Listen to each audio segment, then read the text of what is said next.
So let us start with next topic. तो अगला topic है energy stored in a capacitor. तो as you already know, capacitor क्या करता है? कैपेसिटर एनर्जी या फिर चार्ज स्टोर करता है। Capacitor is a system which stores charge, electric charge और electric energy. So we will want to find out what is equation for energy stored in a capacitor. तो हमको energy store का equation derive करना है। So let us derive equation of energy stored in a capacitor. Energy stored in a capacitor. तो बहुत simple सा derivation है। Unlike last lecture में डेरिवेशन थोड़ा कॉम्प्लिकेटेड था। Unlike that, it is a very simple derivation. बहुत simple से steps है इसमें, तो ध्यान यहाँ पे होना चाहिए। If you pay attention, एक बार में सब क्लियर हो जाएगा। तो if you remember, हमारे पास कैपेसिटर है, and you know what is a capacitor? Capacitor consists of two parallel plates. One plate has charge plus Q, while the other plate has charge minus Q.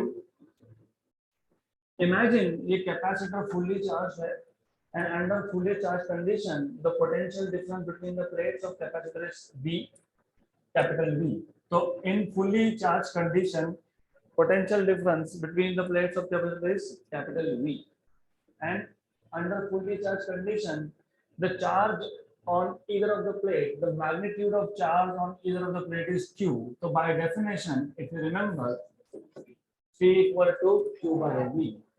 तो यहाँ से आपको मिलेगा V equal to Q by C, right. ये fully charge condition था। Fully charge मतलब 100% charging, तो ये इसके फुल कैपेसिटी तक चार्ज है। And under that condition potential difference between the plates of capacitor is Q upon C, where capital Q is charge on magnitude of charge on each of the plates. अब imagine जब charging का process चालू था, तो you know in the process of charging you must remember, मैंने आपको बताया था एनर्जी स्टोर। कौन सी एनर्जी स्टोर होती है? पोटेंशियल। और मैंने आपको एक बार बताया था कि पोटेंशियल एनर्जी हमेशा आता है वर्क डन से। तो फिजिक्स का कोई भी टॉपिक हो, potential energy always comes from work done. Electrostatic potential energy, अगर आपको याद होगा, हम पहले चार्ज को लाए, नो वर्क इज डन। हम दूसरा चार्ज लाए, work is done against the potential of first, right? Second charge लाए तो against the first potential of first, there is work done. Then हमने जब तीसरा चार्ज लाया तो there is work done against the potential of पहला and दूसरा charge. तो ये जो आप हर बार चार्ज को ला रहे हो, each time work is being done, और ये work done स्टोर हो जाता है in the form of potential energy। Gravitation में भी सेम कॉन्सेप्ट था। ग्रेविटेशन 11th स्टैंडर्ड, हमने एक बॉडी को, मास को एक हाइट से दूसरे हाइट पे लेके गए तो वर्क डन हुआ अगेंस्ट ग्रेविटी। ये जो वर्क डन था against gravity is stored in the form of potential energy. Elasticity में भी यही कॉन्सेप्ट था। हमारे पास एक वायर था, उसके नीचे आपने लोड लगा दिया। लोड मतलब वेट, वेट मतलब फोर्स। उस फोर्स ने क्या किया? इलोंगेशन, एक्सटेंशन प्रोड्यूस किया। तो जो इलोंगेशन हुआ अपने आप नहीं हुआ, वर्क डन हुआ उस पर। किसने वर्क किया? वेट ने, लोड। तो ये जो वर्क डन हुआ due to load, it is stored in the form of potential energy. इसको आप बोलते हो इलास्टिक एनर्जी। सरफेस टेंशन में भी वही था। नीचे के molecules, surface tension, you have layer, you have liquid inside. तो बॉटम से जो मॉलिक्यूल ऊपर जाते हैं वो अपने आप नहीं जाते, work is done, and that work done stored in the form of surface energy. तो ये याद रखना कि हमेशा you will be basically finding out क्या, जहाँ पे भी एनर्जी स्टोर्ड की बात है वो कहाँ से आएगा? Potential energy. एंड पोटेंशियल कहाँ से आएगा? वर्क डन से आएगा, राइट। तो this is what you will get. Then imagine हमारे पास एक सिचुएशन है इंटरमीडिएट। इंटरमीडिएट मतलब जीरो चार्जिंग और 100% चार्जिंग के बीच का स्टेज है। तो what we have is, let us say हमारे पास एक सिचुएशन है जिसमें वी हैव सम चार्ज। तो ये जो कैपेसिटर था, it is not fully charge. ये फुल्ली चार्ज नहीं है, it has some charge small q and charge minus q। Correct. तो ये इंटरमीडिएट स्टेज है, ना जीरो चार्जिंग है ना कंप्लीट चार्जिंग है, इन बिटवीन है। तो in between the potential difference between the plates is small v।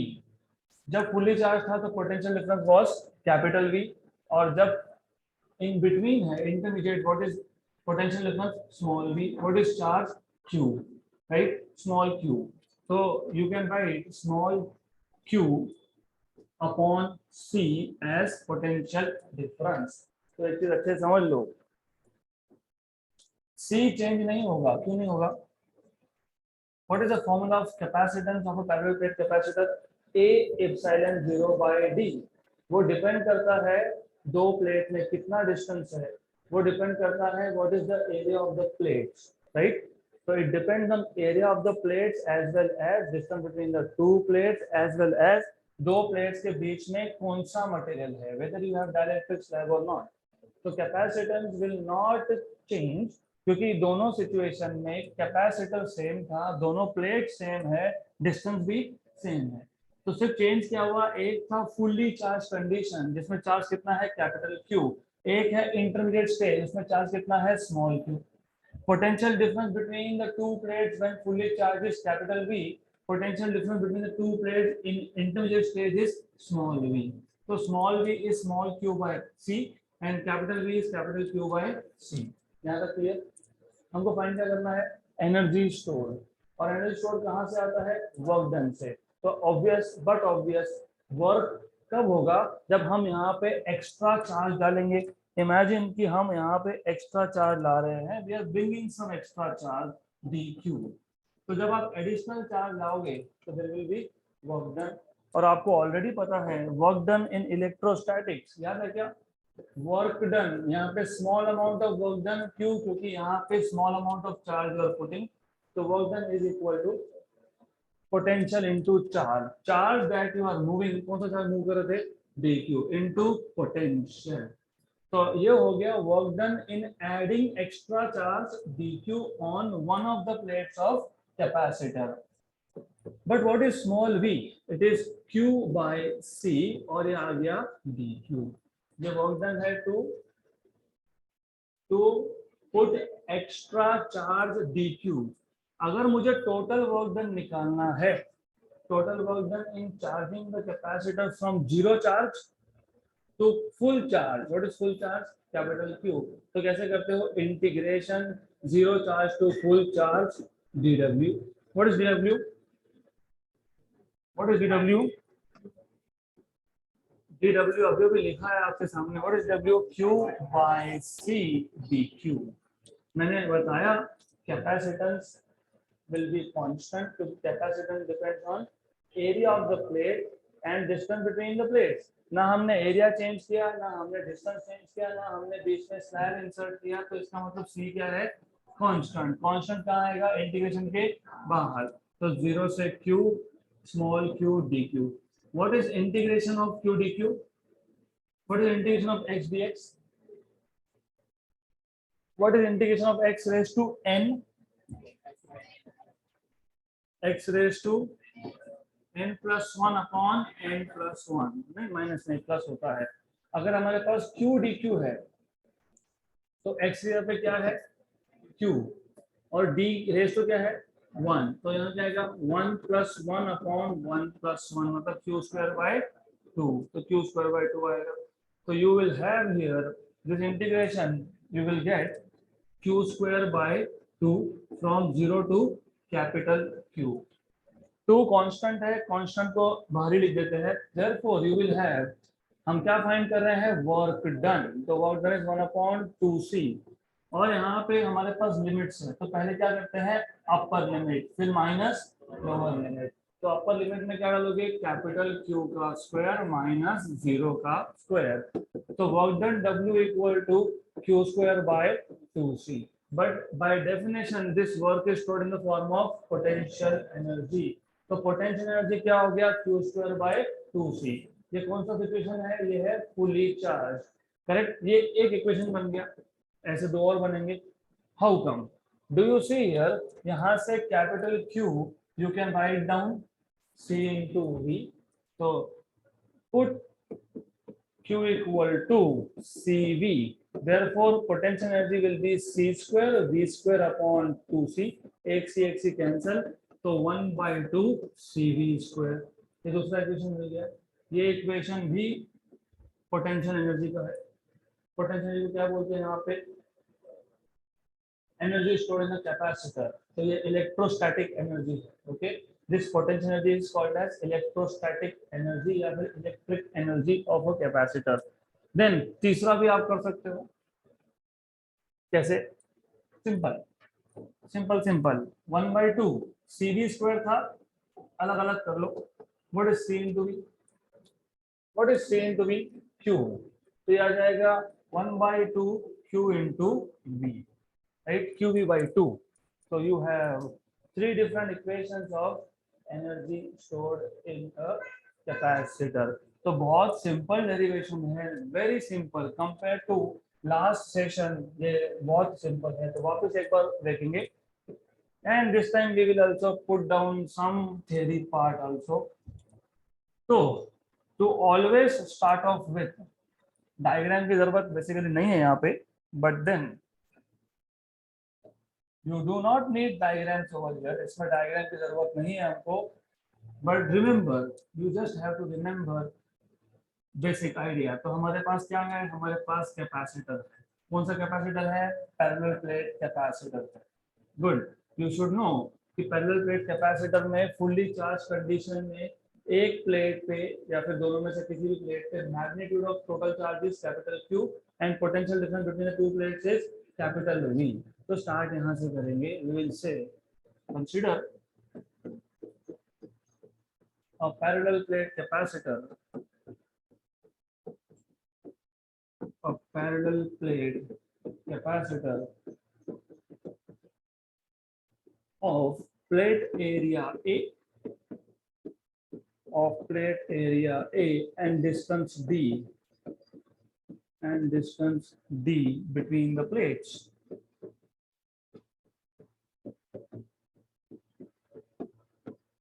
Then in fully charged situation, let capital Q and capital V be the charge and potential difference between the plates. Potential difference between the plates. कौन सा situation में चाहिए? Under what condition? In fully charged condition. In fully charge condition. तो full charging जब हुआ इसका, तो total charge was capital Q and total potential difference between the two plates was V, capital V, right? Therefore C equal to Q by V, correct? ये पता होना चाहिए. C equal to Q by V. अब this V is capital V and therefore what you can do is, आप लिख सकते हो V equal to Q upon C. Equation number 1 बोल दो, राइट? अब अगर हम एक इंटरमीडिएट स्टेज देखते हैं. इंटरमीडिएट स्टेज मतलब अभी मोबाइल फोन आप चार्जिंग करते हो, सपोज चार्जिंग 0 हो गया, you put plug in charger. 0 से 100% जाने के बीच का स्टेज, इसको क्या बोलेंगे? Intermediate stage. तो लेट अस से, let small q and small v be the charge and potential difference at an intermediate stage during the process of charging.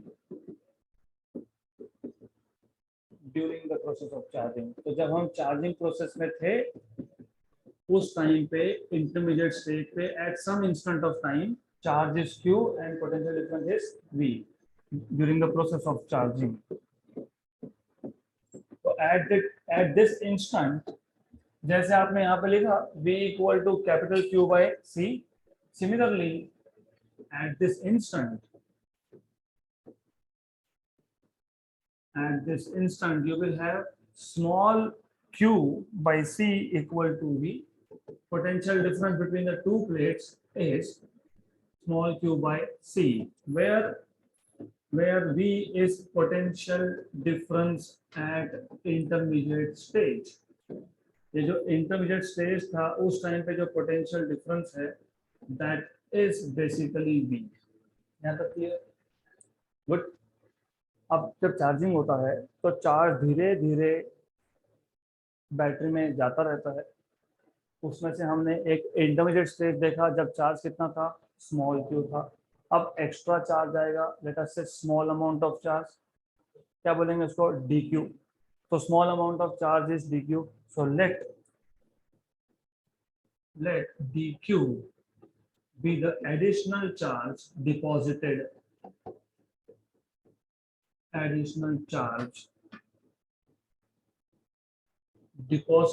on the plate of capacitor,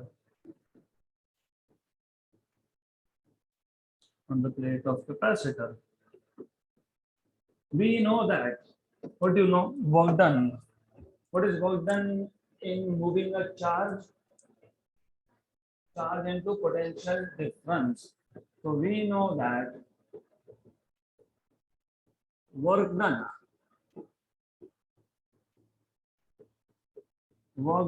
in moving charge dq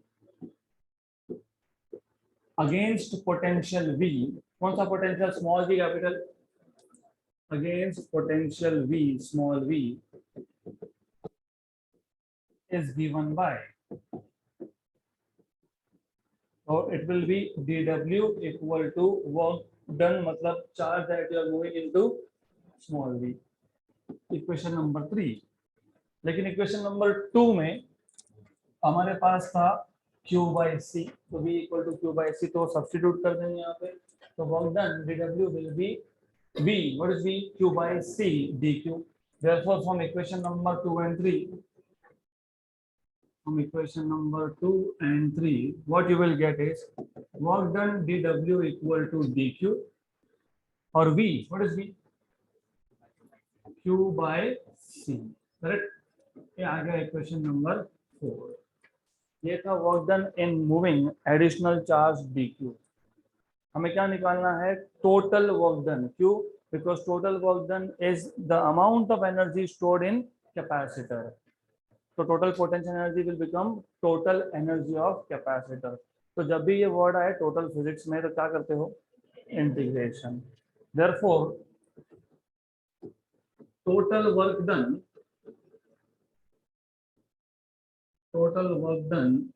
मतलब work done in charging from zero charge to fully charged. So total work done in charging the capacitor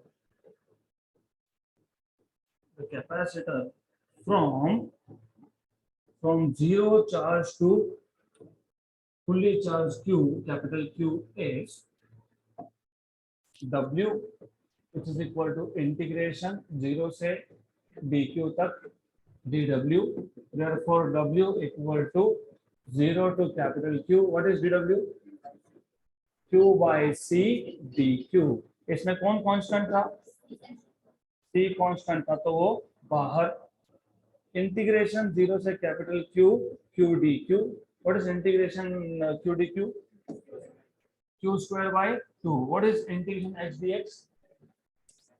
What is integration T dt? What is integration T square dt? T cube by 3. What about T raised to 5 dt?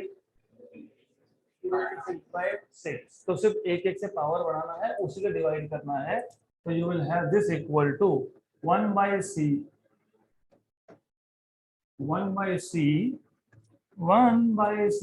Q square by 2. Limits कहाँ से, 0 से capital Q तक. 1/2C upper limit minus lower limit. Therefore work done equal to Q square by 2C. But this work, कहाँ जाता है ये work, stored. But this work is stored in the form of potential energy. In the form of potential energy, इस potential energy को बोलते हैं electrostatic या फिर electric energy, in the form of potential energy in capacitor. This potential energy is known as electrostatic या फिर electric energy, electrostatic energy. मतलब clear? Therefore, U equal to Q square by 2C, equation number 1। तो ये पहला equation आ गया। इससे बहुत सारे क्वेश्चंस आते हैं, आप देखोगे। but do you remember what C equal to Q by V, correct? So what will be QV? What will be Q? C into V. Therefore, potential energy U will be Q square. What is Q square? C square V square by 2C. तो C square V square by 2C, एक C cancel, तो 1/2 CV square, ये आ गया। अभी equation number कहाँ तक था? ऑलरेडी 4 था, तो इसको 5 बना देता हूँ, इक्वेशन नंबर 5। इसको बोलते हैं equation number 6। Then I told you C into V क्या है? Q। तो V स्क्वायर को अलग कर लो, V स्क्वायर के एक V को अलग करो, तो you will gate half CV and V। What is CV? Q। तो Q into V by 2। तो ये जो इक्वेशन नंबर 7 था, ये भी हमको देता है एक फॉर्मूला, किसका? Energy stored in capacitor. Clear यहाँ तक? गुड। तो सो फार सिर्फ आइडिया यही है। स्टार्ट कहाँ से करना? How do you remember derivations? याद रखने की जरूरत ही नहीं होती, जस्ट नीड टू नो। हमने स्टार्ट कहाँ से किया? फुली चार्ज कंडीशन से। तो we started off with fully charge. तो फुली चार्ज में total charge is Q, potential difference is V, C is Q by V, V is Q by C। फिर हम गए इन बिटवीन पे, क्योंकि directly तो होगा नहीं ना, प्लग करोगे डायरेक्ट चार्ज हो गया। Even the fastest charger will take some seconds to charge completely. तो फिर इंटरमीडिएट में चार्ज कितना था? Small q। पोटेंशियल डिफरेंस कितना था? Small v। कैपेसिटेंस में कोई फर्क पड़ता नहीं है, क्यों? Because it is c equal to a epsilon 0 by d। It does not depend on charge, it depends on area of the plate and distance between the plates, and also depends on dielectric slab. हमने slab insert किया क्या? No. मतलब सी change हुआ क्या? No. तो intermediate stage में potential difference small v was small q by c। अब क्या किया? Extra charge. कितना एक्स्ट्रा चार्ज? dq। क्या होगा? Work done. क्यों होगा? क्योंकि ऑलरेडी पॉजिटिव चार्जेस थे, वो क्या करेगा? Oppose. Work is done against the potential of the plates. कितना था potential? v। What is work done? dw is equal to dq into v। what is v? q by c। Total work will be integration, कहाँ से? Zero charging से capital Q तक, integration 0 to capital Q, Q by C dq। C क्या है? Constant, constant को बाहर। What is integration Q dq? Q square by 2, 2b बाहर, Q square upper limit minus lower limit, तो क्या आ गया? Q square by 2c। खत्म। देन Q की जगह पे सब्स्टिट्यूशन करेंगे, so on so forth, तो मिल जाएगा। गुड। तो this is so far the end of theory part in which you have derivation। और एक छोटा सा 2 पार्ट बाकी है, displacement current and other is line diagram generator, that we will discuss later, but we will first do some numericals now। I will give you time to write down everything, I will give you time to take out your notebook, so no need to take anything out from bag now, you have to pay attention here। तो हमारे पास example 8.16 में ऐसा बोला है, from the figure given below find the value of capacitance C। पहले देख लेना C कहाँ पे है? यहाँ A के बाद। If the equivalent capacitance between A and B is to be 1 microfarad, मतलब पूरा सर्किट सॉल्व करने के बाद कितना है? 1 microfarad. All other capacitors are in microfarad, बाकी सारे के सारे किसमें है? माइक्रोफैरड। वैल्यूज नहीं दी, वैल्यू यहाँ लिखी है 1 microfarad, 4 microfarad, 4 microfarad, 8 microfarad, 4 microfarad. Correct, correct. तो अब हमको करना क्या है, हमको इस सर्किट को सिंप्लीफाई करके क्या फाइंड करना है, सी। तो पहले हम लोग सर्किट को सिंप्लीफाई करेंगे। सिंप्लीफाई करते वक्त ध्यान देना, you need to pay attention. ये दोनों कौन दोनों, C1 एंड C2, ये सीरीज में है कि पैरेलल में है, सीरीज में है। How do identify if the combination is series combination, only one terminal is common, या फिर एंड टू एंड, या फिर करंट इज सेम, तो these two are in series, right. तो हम लिख देंगे, इसमें मैं गिवन टू फाइंड कुछ नहीं लिखने वाला, तो you should write it by yourself. क्या फाइंड करना है, सी पता है हमको, राइट। तो एक काम करते हैं, and go back here, C1 and C2, C1 and C2 are in series। सबसे पहले इन दोनों सीरीज कॉम्बिनेशन को सॉल्व कर लेते हैं। What is series equivalent, 1 upon CS equal to 1 upon C1 plus 1 upon C2। Well, you can also write this in another way, 1 upon CS, 1 upon C1, 1 upon C2, cross cross, C2 plus C1 upon C1 into C2, और reciprocal, right, reciprocal. तो reciprocal क्या आएगा, CS equal to C1 into C2 upon C1 plus C2, correct. यहाँ तक clear.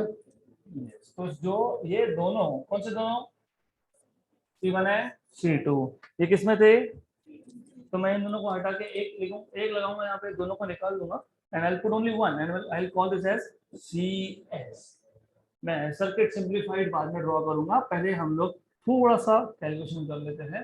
तो CS is C1, what is C1, 8 microfarad, this is 4 microfarad, याद रखना 8 microfarad into 4 microfarad upon 8 microfarad plus 4 microfarad, ऊपर microfarad का square, नीचे microfarad, एक एक ही कैंसिल होगा, दोनों कैंसिल मत कर देना। तो you will have, what is this, 32 upon 12 microfarad।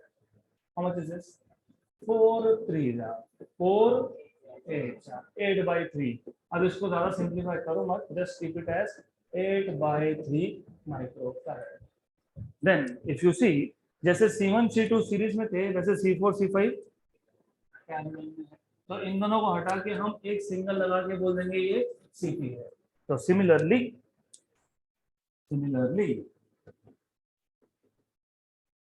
कौन कौन, C4 and C5 are in parallel, C4 and C5 are in parallel। so what is parallel equivalent, नहीं, C4 plus C5, what is C4, 4, what is C5, 4, तो 4 plus 4 8, तो कितना आ गया 8 microfarad. Clear.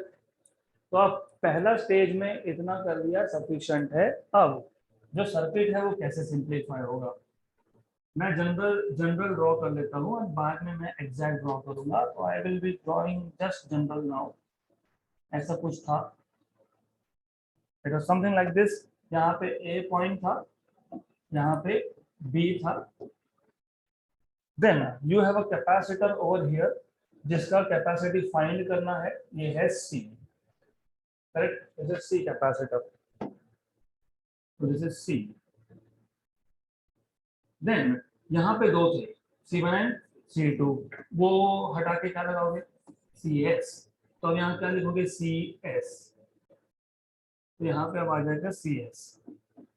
यहाँ पे दो थे, कौन दो, C4 एंड C5, वो दो हट जाएंगे, वो एक ही आएगा, कौन सा है CP, you will have a CP here, C parallel। और यहाँ पे भी एक था क्या, एक C3, राइट, तो C3 है तो C3 भी यहाँ पे आएगा। Then this is C3। अब ये आ गया C3, ये आ गया सिंप्लीफाइड सर्किट। अब अब C3 और CP they are in series again, क्योंकि इन दोनों का एक ही पॉइंट कॉमन है, मतलब जो करंट C3 से पास होगा वही CP से पास होगा, तो this two are again in series. मतलब इन दोनों को हटा के मैं CS लगा सकता हूँ, लेकिन CS यूज कर लिया आपने, CS डैश, राइट, गुड। तो अब now who and who, C3 and CP are in series, right? Series में क्या होता है, C1 into C2 upon C1 plus C2। यहाँ पे CS डैश है, कौन कौन दो सीरीज में है, तो C3 into CP upon C3 plus CP। What is C3? 1, very good। What is CP? 8। What is C3? 1 and this is 8, तो कितना आएगा, 8/9 क्या, माइक्रोफैरड, करेक्ट। देन अब जो सर्किट बनेगा वो सर्किट थोड़ा सा डिफरेंस है, लिटिल बिट ऑफ डिफरेंस रहेगा, तो ऐसा ही मोर और less it will be like this. अब सिर्फ इतना है कि ये तुम यहाँ से हटा दो, इसको भी यहाँ से हटा दो, जस्ट रिमूव दिस एंड आ गया ऐसा। अब जो C3 और CP था वो दोनों मिलके क्या बन गया, CS डैश, करेक्ट। क्लियर यहाँ तक, is this clear, is this clear. तो अब बचे 3, कौन से 3, ये C, यहाँ पे भी था C, देन करेक्ट।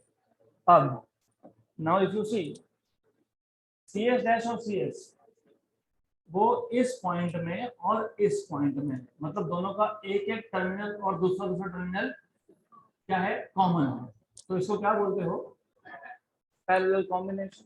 तो now what you can say is CS and CS dash they are in parallel, so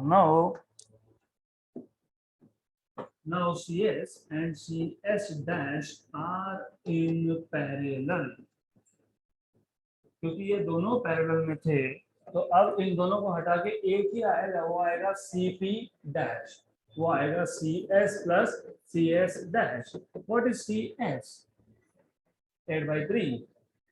what is CS dash, 8/9, correct, multiply divide by 3, right. नहीं तो फिर, नहीं तो तरीका और भी है, नहीं तो 8/3 कॉमन भी निकाल सकते हो, वो भी कर सकते हो, 8/3 कॉमन निकाल लिया, 1 + 1/3, 4/3, तो 8/3 एंड 4/3, 32/3, ठीक है, 9, ओके 9, गुड, राइट। कितना फैरेड। अब यहाँ पे ऐसे टाइप के क्वेश्चन में एक ट्रिक है, जब तक लास्ट स्टेज नहीं आए,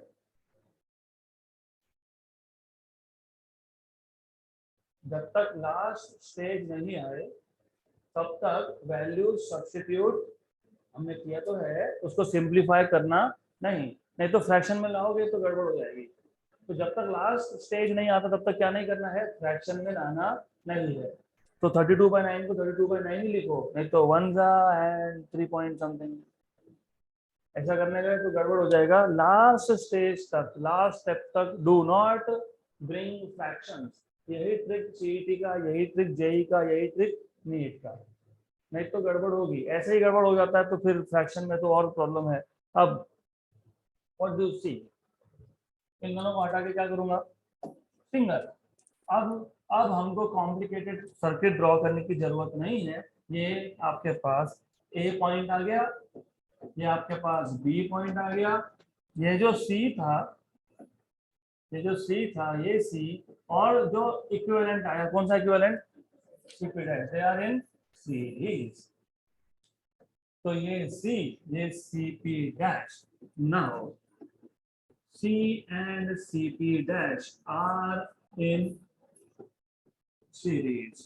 अब you know what is equivalent, मैं अभी EQ क्यों लिख रहा हूँ, क्योंकि लास्ट सिंप्लीफिकेशन, तो आप बोलोगे CS लिखना चाहिए, CS डबल डैश, ठीक है, नोटेशन डजंट मैटर हियर, लेकिन ये आखिरी स्टेप है, इसके बाद हम लोग और सिंप्लीफाई करेंगे या नहीं? तो डायरेक्ट क्या लिखेंगे, इक्विवेलेंट या फिर effective, C into C P dash upon C plus C P dash. यहाँ तक क्लियर? करेक्ट। बट क्वेश्चन में क्या बोला था? क्वेश्चन में ये बोला था कि सारा सर्किट सिंप्लीफाई करने के बाद क्या आता है, 1 माइक्रोफैरड। पढ़ो अच्छे से। If the equivalent capacitance between A and B, सब हटा के सिंगल लगाया तो कितना, 1। तो ये सी इक्विवेलेंट की वैल्यू कितनी दी है, 1। तो ये आएगा आपके पास 1 माइक्रोफैरड इक्वल टू, फाइंड क्या करना था, सी, सी into CP dash. What is CP dash? 32 by 9 upon C plus 32 by 9। इसको यहाँ ले जाओ और वेट अ मिनट, ये माइक्रोफैरड में, ये भी माइक्रोफैरड में, तो इस साइड पे 2 माइक्रोफैरड है और यहाँ पे 1। तो लिखना नहीं, गुड, क्लियर, राइट। तो इसको सिर्फ यहाँ पे लाओ, C plus 32 by 9 equal to 32 by 9 C, shift कर दो, shift it there, 32 by 9 equal to 32 by 9 C minus C, C common, 32 by 9 C common, 32 by 9 minus 1, 32 by 9, what is this, कितना, 20, 23 by 9, पक्का, कैंसल एंड कैंसल, तो सी कितना आएगा, 32 upon 23, मतलब कितना, 1 point something something, correct. अब अगर आंसर देखोगे तो लेट अस सी आंसर क्या आता है। अगर आंसर करेक्ट नहीं आया मतलब कहीं तो कैलकुलेशंस में हमारी गड़बड़ होगी। कौन सा क्वेश्चन था ये, 8.16। तो 8.16 का फाइनल आंसर आता है, कहाँ गया, 1.39 माइक्रोफैरड। This is 1.39, 32 by 23। अब how to be sure, what is 23 one the, what is 23 का half, 11 point, what is 23 plus 11.5, 34.5, correct, 34.5। तो 23 इंटू 1.5 इज 34.5। तो हमारा आंसर उससे कम आना चाहिए क्योंकि ऊपर क्या है 32। अगर ऊपर 34.5 आता तो आंसर क्या आना चाहिए था 1.5, ऊपर कितना है 32, तो आंसर क्या आएगा 1.5 से छोटा, 1.39 microfarad. That is the correct answer that you get. अब एक बार स्टेप्स देख लो, पहले समझ लो। हमारे पास एक सर्किट था, इसको सिंप्लीफाई करना है और सी की वैल्यू फाइंड करनी है, और पहले ही बता दिया ये सिंप्लीफाई करके आपको कितना मिलता है 1 माइक्रोफैरड, मतलब इक्विवेलेंट इज 1 माइक्रोफैरड, मतलब ये सारे हटा के एक ही लगाना है, कितना 1 माइक्रोफैरड। तो C1 C2 सीरीज में, उसका सिंप्लीफिकेशन कर लिया तो मिल गया आपको 8/3 माइक्रोफैरड। C4 C5 पैरेलल में, इसका सिंप्लीफिकेशन आपको मिलेगा 8, 4 + 4, राइट। फिर ये दोनों हटा के इधर एक और उधर एक, यहाँ पे एक और वहां पे, देन ये दोनों क्या थे सीरीज में, इन दोनों का इक्विवेलेंट VBCS डैश, वो कितना आया 8/9। इसका मतलब इन दोनों को निकाल के एक ही लगाऊंगा तो लगा दिया एक सिंगल CS डैश। अब ये CS डैश और ये CS they are in parallel, क्यों पैरेलल, क्योंकि दोनों के टर्मिनल्स कॉमन है, दोनों के दोनों टर्मिनल्स कॉमन है। जब एक टर्मिनल कॉमन हो तो क्या होता है सीरीज, दोनों हो तो क्या होता है पैरेलल, तो ये क्या है पैरेलल। तो इसको सिंप्लीफाई करोगे तो क्या मिलेगा 32/9, मतलब मैं इसको हटा के एक सिंगल लगा दूंगा। अब ये स्ट्रेट स्ट्रेट हो गया, मतलब C और अगला एक सीरीज में, C और अगला CP डैश सीरीज में, तो सीरीज में वापस सॉल्व करोगे। अब ये लास्ट स्टेप है, क्या बोलोगे इक्विवेलेंट, राइट। तो C CP dash upon C plus CP dash, what is C equivalent 1 microfarad. Solve करो, यू विल गेट 1.39।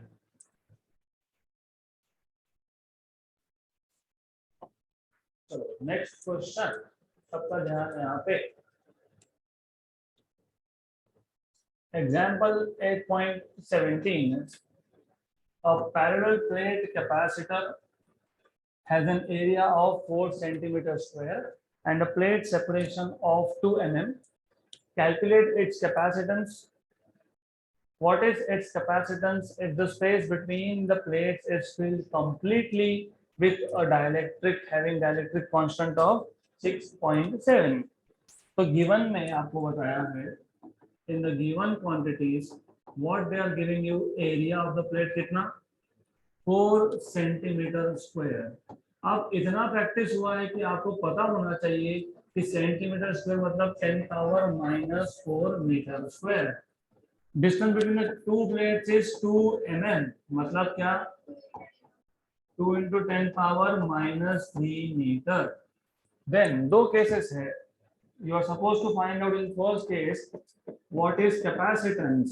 अब जब इन्होंने बोला है सिर्फ कैपेसिटेंस बोला है, they have telling you only capacitance, मतलब प्लेट से बीच में कुछ था क्या नहीं, मतलब क्या फाइंड करना है C0।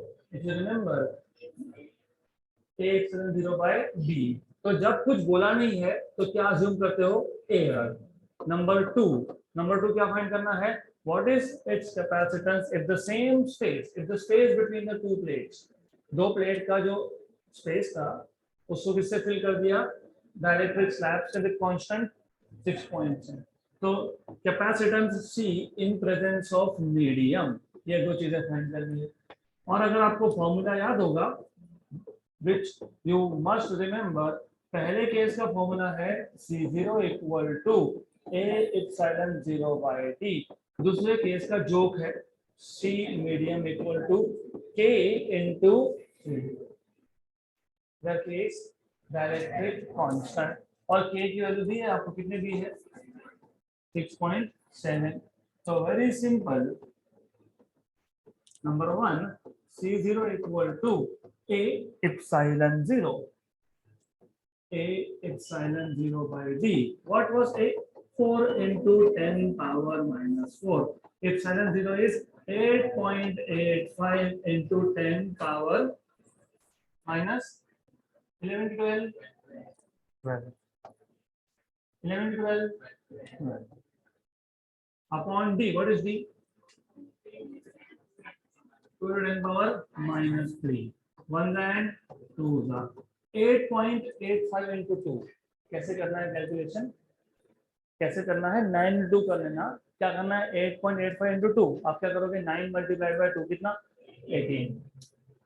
हमने 0.15 दो बार एक्स्ट्रा गिना, मतलब कितना एक्स्ट्रा 0.3, तो 18 में से 0.3 गया कितना 9, हाँ 17.7। तो 17.7 minus 4 minus 12 minus 16 plus 3 minus 13। मुझे पिको फैराड में चाहिए, तो इसका एक माइनस यहाँ पर दे देंगे, तो क्या हो जाएगा 1.77 into 10 पावर, तो क्या हो जाएगा 1.77 पिको फैराड। क्लियर। अगर एप्सिलॉन 0 की वैल्यू गलत हुई तो फिर गए काम से 10 power minus 12, right. Then case 2, what is case 2? Capacitance in presence of dielectric, तो ये कितना है 6.7 और ये कितना है 1.77, करेक्ट। किसमें आएगा पिको फैराड में। तो 6.7 into 2 कितना 13.4, तो 13.4 से कम आएगा, 13.4 से कम आना चाहिए, तो 12 पॉइंट समथिंग समथिंग। अब एग्जैक्ट आंसर देखेंगे कितना 11.89, 11.859 पिको फैराड, जो भी कैलकुलेशन आप कर सकते हो। so this is what you will get and that should turn out to be correct answer। तो ठीक है, this is what you will get। okay,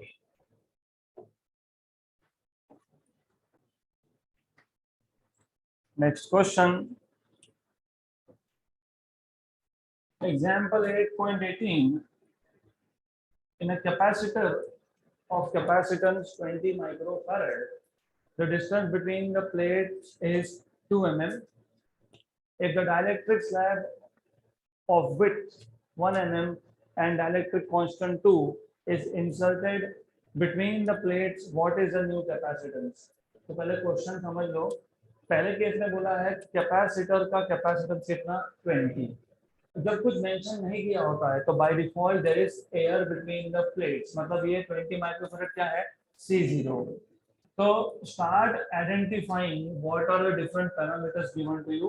तो गिवन में सबसे पहले आपको बता दिया C0 कितना है. C0 20 microfarad.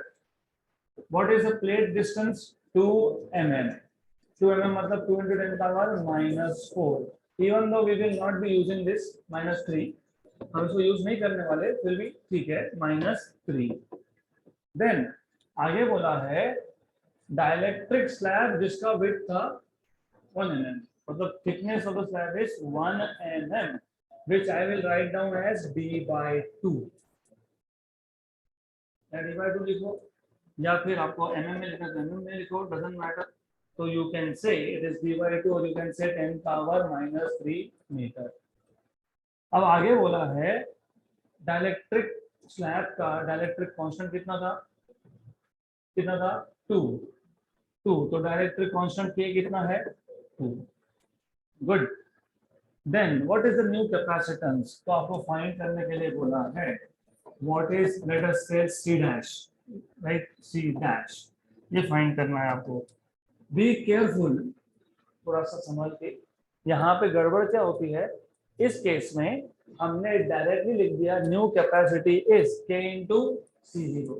इसका रीजन ये था, यहाँ पे बोला था the space between the plates is filled completely, मतलब दो प्लेट्स का पूरा जो डिस्टेंस था उसने क्या इंसर्ट किया स्लैब. उस केस में फॉर्मूला क्या बनता है K into C0.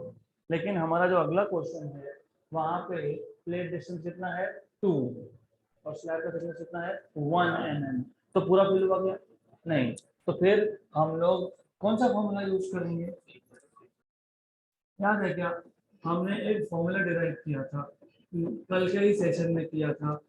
C dash equal to A epsilon 0 upon D minus P plus P by K, right. तो अगर ये याद है तो फिर अब there are 2 ways of solving this question. 2 तरीके हैं. एक आपको दिया क्या है C0. What is C0? A epsilon 0 by D. D भी दिया है 2 mm.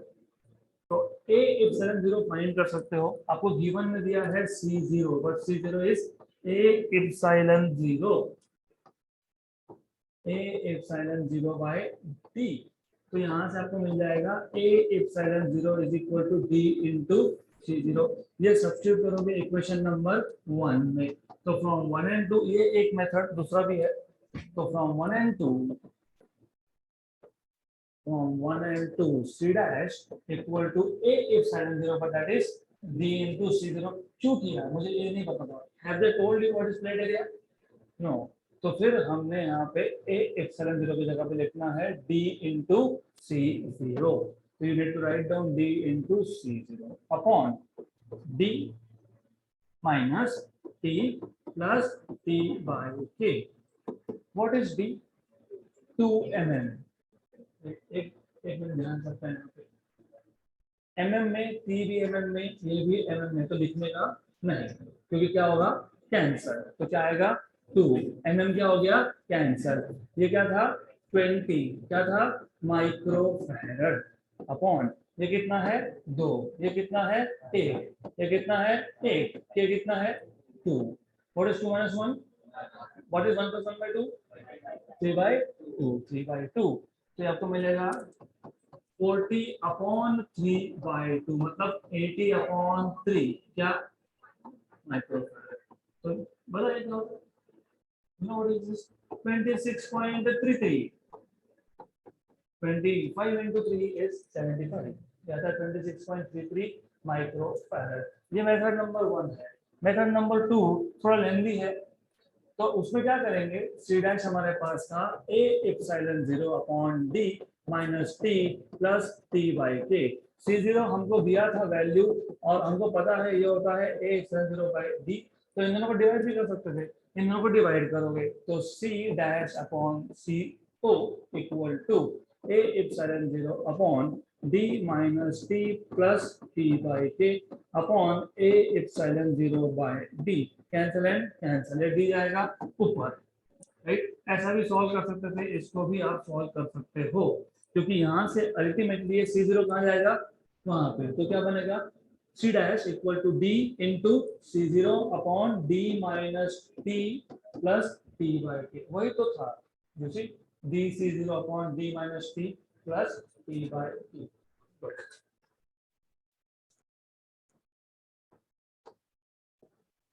तो सिर्फ इतना है कि ये 26.66 आएगा, 6 and 6, ओके।